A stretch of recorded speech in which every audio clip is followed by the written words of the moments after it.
Welcome to the Wholesaling Inc. podcast. I am your host, Lauren Hardy. And if today is your first time ever listening to this podcast, I want to welcome you. You are about to listen to the best podcast in the world. Today, we have an awesome episode with another fellow virtual investor. He's based out of Arizona. His name is Marcus Maloney. Marcus, welcome. Hey, Lauren, thank you for having me. Thank you, Wholesale Inc. family, for having me. I'm happy to have you. I just got to know you a little bit today because I was on your podcast. What is your podcast's name? We Love Equity Real Estate Show. Right. We Love Equity Real Estate Show. So You got it. It was fun. I enjoyed being on it. And I said, you know what? Wait a second. Why are you not on mine? Being that you're another virtual investor. So that's right. And what did I say? I said, hey, Lauren, come on, let's do it. Let's just go ahead and rock and roll. I know that's how we are. We just go with it. We roll. We're off the cuff, and that's what we're doing today. So super stoked to have you. So, okay, tell me a little bit about yourself. First of all, where do you live? I live in Phoenix, Arizona. So, well, not really Phoenix, but I'm in the Southeast Valley. So I'm in Queen Creek area of Arizona. So I'm about 40 minutes southeast of Phoenix. I wholesale here in Phoenix, but my main business now has transitioned virtually to the Chicago market. So we're in Chicago wholesaling quite a bit, and I have rental properties there, and we're looking at expanding and doing some more things in that Chicago market, and also in other markets in the Midwest, Indianapolis, St. Louis, things like that. Yep, Milwaukee.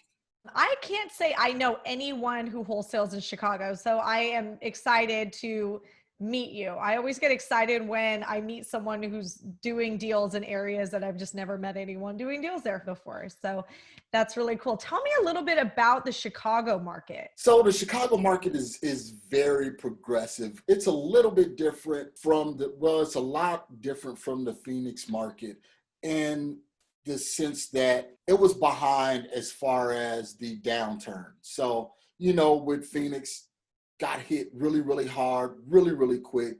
Phoenix, California, Florida, Las Vegas got hit really quick, really hard. Well, with Chicago, that area got hit, but it was like a long progression. It wasn't all of a sudden. It was slow. So you could still pick up houses for $50,000, $40,000, some even $30,000, where on the next block, a fix and flipper was doing it and selling it for $200,000. So we really saw the spread difference there, and it was like, sure, let's do it. And actually, I got into it on accident. Wow. Okay. How'd you get into it? Well, I was doing deals here in Phoenix, and like I always do, I'm on Instagram, Facebook, Twitter, and things like that. And I was just posting some of the things that I was doing. And my wife's best friend reached out to me, and she was like, hey, you know what? My mom passed away like 3 or 4 years ago, and I have this property and I need to sell it now. So I was kind of in this situation where like, yeah, I could do it and make some money, but what if this thing goes south? And now my wife's best friend is really upset with me, and then that means my wife is upset with me, and then that spoils the relationship, So I was just really transparent. I told her, I said, hey, we work with investors. I can get this deal done for you. And I just found out what she wanted. And at the time, I was JVing with a realtor in Chicago. And I said, hey, look, this is what I have. This property, and the seller is very, very close to me. I want to get it done, so I need everything to go smoothly. And we ended up doing it. We got the property under contract for $100,000, and we turned around and sold it for $125,000. Awesome. Yep. So she was happy. We were happy. Everybody was happy. That's great. And I always say, I tell all of like my students that JVing to start is the number one way to go. If you guys don't know what JV means, it means joint venture. So find a partner that you can joint venture with, not just when you're going virtual. I mean, of course I say this when you're going virtual always at first, JV with someone, but even when you're just getting started, JVing is a really good way to, like, when you're getting started, just feeling more confident that you have this partner you're working, with. And so that way, like, they have the answers, they've got the buyers. You don't have to stress so much when you're trying to sell the property and make some money. So that's cool that that was what you were doing. How did you find that JV partner? That was funny. I was doing some other things in Chicago, and I knew I kind of wanted to shift there because things in Phoenix were really starting to ramp up and the prices were starting to get crazy. Mhm. And I was putting some ads out on Facebook and on Craigslist. That's how you tell how long ago this was. And he reached out to me and he was like, hey, you know what? You got any deals? Let me know, and I can help you move them.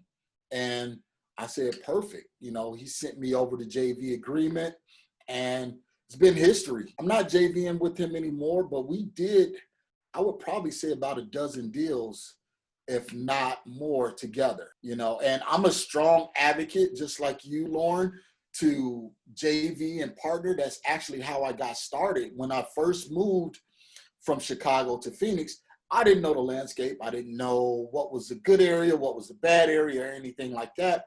But I knew I wanted to get back into real estate, and did some direct mail, sent it out, was trying it, and I got a call from a seller, got the property under contract at the ARV. This is how you know I didn't know what I was doing. Got the property under contract at the ARV, and I sent it out. I had a few buyers. I think I had like 8. And I sent it out. Everybody was like, dude, you don't know what you're doing. This is wrong, blah, blah, blah, blah, blah. And I was starting to feel real down about myself. And then one guy he hit me up and he was like, hey man, I see you're out there trying. There's a lot of people that talk about doing it, but you're out there doing it. You're not afraid to make the mistakes.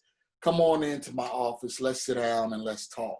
Started talking with him, and I became his acquisitions manager. I'm not sure if you guys know of Justin Colby. And Justin Colby, I was acquisition manager for him and Gabe Ostrowski, and we were doing deals, and I felt really, really comfortable on the phone. I could talk. I was closing deals over the phone. I was like, man, this is great.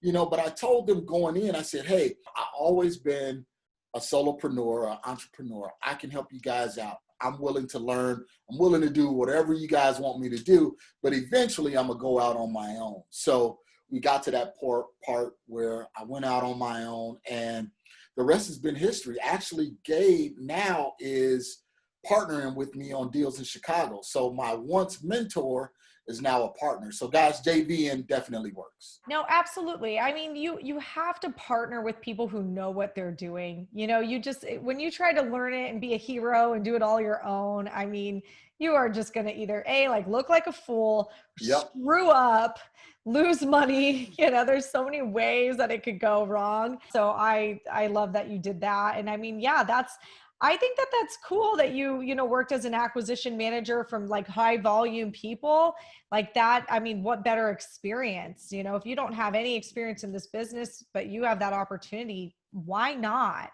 So Yep. yeah, that's really cool. So yeah. And so you went from Phoenix, which there's a ton of Phoenix investors. I mean, we know that Phoenix is just full of our industry. So you chose Chicago. It sounds like you were from Chicago. Yep. What are you doing now in Chicago? So you're wholesaling a little bit. Are you doing some buy and hold? Yep, we have a portfolio that we're building. We have about 7 doors now, and we're actually aggressively buying more. I was just out there this past weekend, walked a couple of properties, talked to a couple of sellers and things like that to see if we can get some properties under contract. So we're still very active in Chicago. What I want to tell people is that, if you're getting started and you don't know what to do, only thing you got to do is look at the breadcrumbs and the trails that's left from other people. Don't be afraid to get out there and make the mistake. I got to the point where pride became too expensive. I had to let my guard down and say, you know what, whatever I got to do to learn this business, let me get out here and do it. And that's exactly what I did. I love that you are not only like wholesaling virtually, but you are building a rental portfolio virtually. And I tell people, like, virtual works with any disposition strategy. So Yep. I built homes virtually, I flipped homes virtually, did the wholesaling, and I've held rentals virtually. So, but let's talk more about rentals, because we don't talk about that as much. Like wholesaling, it virtually is like the thing that most people think, off the top of their head. Hmm. But like holding a rental portfolio virtually is absolutely doable. What are reasons why somebody would go virtual holding a rental versus in their own backyard? What happened was the price points here in Phoenix just became too expensive. The numbers just wasn't making sense. Anytime you purchase a property for $300,000 and your rent is, 15, 16, $1,700, it just wasn't making sense. Where I can go to Chicago to a market that I knew, and I could buy a property for $30,000, put maybe another 20 to 30 into it, but then rent it for 1,500. So I was looking at, I was looking at the money that could be made, and I was like, Yeah. well, why buy in Phoenix when I can buy in Chicago, less exposure, but more money? So that's what we started doing. What? Yeah. 100%. I mean, that's like a 2% rent to price rule. That's Yep, crazy. yep. I actually, and this is just this quick story. I was watching this property. It was a duplex, and the guy had it for sale on the market for like $65,000. And I was just kind of watching it. Really wasn't thinking about pulling the trigger. I was just like, well, let me just see what happens with this property. Well, it came off the market, didn't sell. So I said, you know what? I'm gonna grab my yellow pad of paper, and I just sent him a quick message because I looked the property up on the assessor's office, got the address, sent them a message. I said, hey, you know what? I noticed that your duplex didn't sell on the MLS. Did you pull it off, or are you still interested in selling? Give me a call immediately. Probably 3 days after I sent the letter, I got a call. And he was like, hey, you know what? I am interested in selling it. What would you be willing to offer? And I was like, you know what, I think 50,000 bucks, is a decent offer for the property. He was like, sure, let's do it. So got the property for 50. I put another 20 into it. The first floor is renting for 750, and the second floor is renting for 675. It worked out. So, and I started when I was doing the virtual building a portfolio, I was doing it all by myself. I was like, no management or anything at first, because we would go in and we would rehab the properties, and, we would make sure all of the mechanicals was sound, everything was sound. So it wasn't like we had to worry about any damage or anything like that. Lo and behold, I had one property, and I got a call in the middle of the night, and it was about 4 o'clock in the morning. And I was like, wow, this is my tenant. That's definitely not good news. So he gave me a call, and he was like, man, the garage is on fire. Oh, Yeah, it was a detached garage. So he was like, the garage is on fire. And I called the fire department and everything like that. What do you want me to do? I said, well, you called the fire department. There's nothing I can do now. It's 4 o'clock in the morning. I'll give you a call in the morning. Gave them a call in the morning. They put the fire out, and I just called my insurance company, and they cut me a check, and I had my contractors to go over there and redo the garage. It was really nothing else that I could do, and then from there, I was like, you know what? I need to really start putting a property management team in place. And that's when I started putting a property management team in place, because we started buying more properties, and I couldn't fly from Phoenix, to Chicago just to watch some properties. yeah, absolutely. And yeah, I mean, when you go virtual, like it is so tempting to like nickel and dime everything and like, like squeeze like the Yep. for as much juice as possible by trying to do it all. But like in the end, you are probably going to waste money doing it that way in mistakes. So maybe you thought you made a little bit more money here. You're going to probably screw something up on the other end, Yep. or have something bad happen. So it is important. Like when you're virtual, like you got to get help. You've got to get your boots on ground. You have to set yourself up as if you are there. You've got to have eyes in the sky. If it's not you, it needs to be somebody else that's there that you can call up.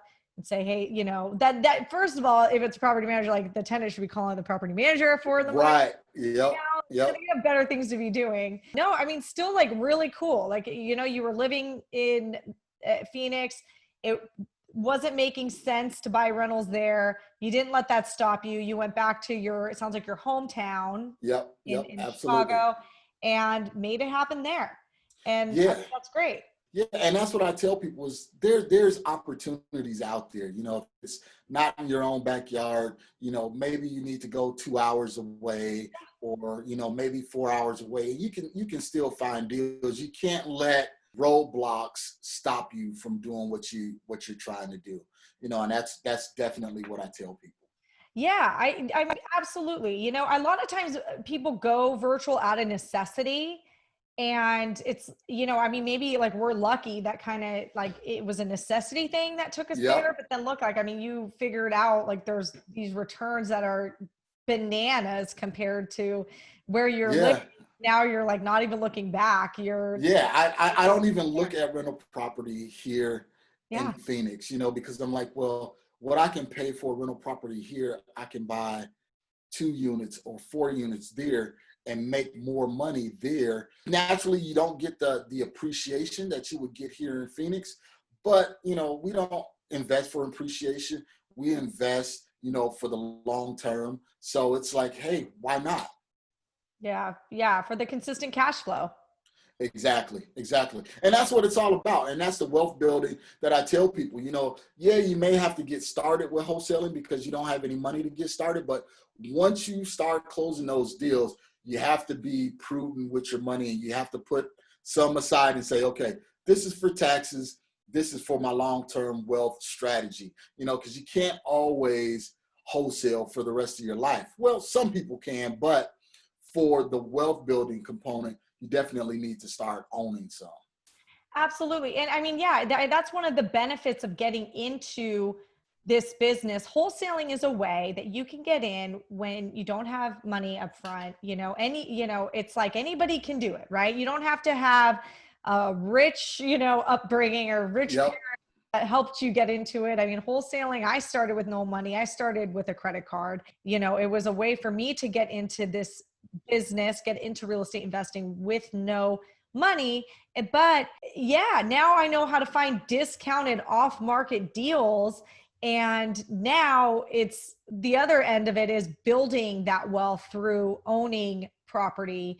That's the end goal. Really, at the end of it is owning these deals, getting that consistent cash flow, and you're doing it. I mean, you're the real deal. So I think that's amazing. And I definitely want to, hear more about it when you start going into other territories. Yeah. And the funny thing about it, Lauren, you said you got started with no money.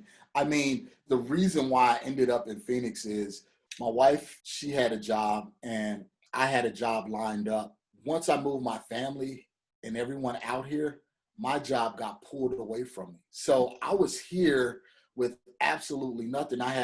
If anybody know what a First Premier credit card is, that's like a predatory lending credit card. And I had a $200 limit. And my accounting practices was, okay, I get $85 worth of overdraft fees. So I added that into my accounting, like, okay, I don't have zero, I have $85 worth of overdraft fees that I can use on this credit card. And I just started with the direct mail, sending out those mail pieces. I would send out 50 a week, 50 a week, 50 a week. And then one just popped and the rest was history. So guys, if you're out there, you don't have any money, don't let that stop you. There's money out there. You can definitely find a way. If you don't have the money, you just have to use your effort. You got to use what you have. Yep, you do. You got to use your effort then. And there's plenty of ways that people without money, even if you don't have money to market, Yep. can make this business work.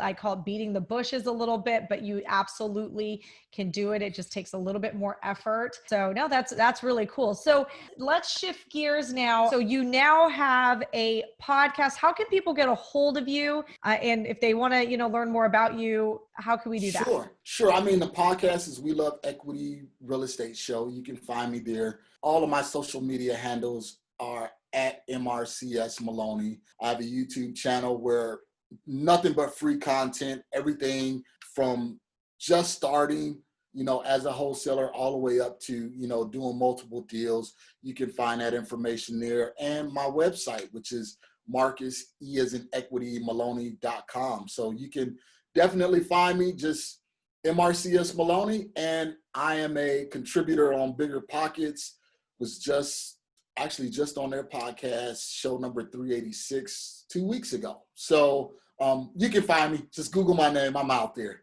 Perfect. All right. Well, thank you so much for being on today. I'm excited. I'm glad we got to meet. And Absolutely. I look forward to, hearing a little bit more about your journey. If you end up in other markets, keep us all posted. I will. And thank you so much, Lauren. Thank you, Wholesaling Inc. family. I really appreciate the opportunity to speak with you guys. And always imparting, just remember to enjoy the journey. Love it. All right. Thank you. Take care. Thank you. Bye.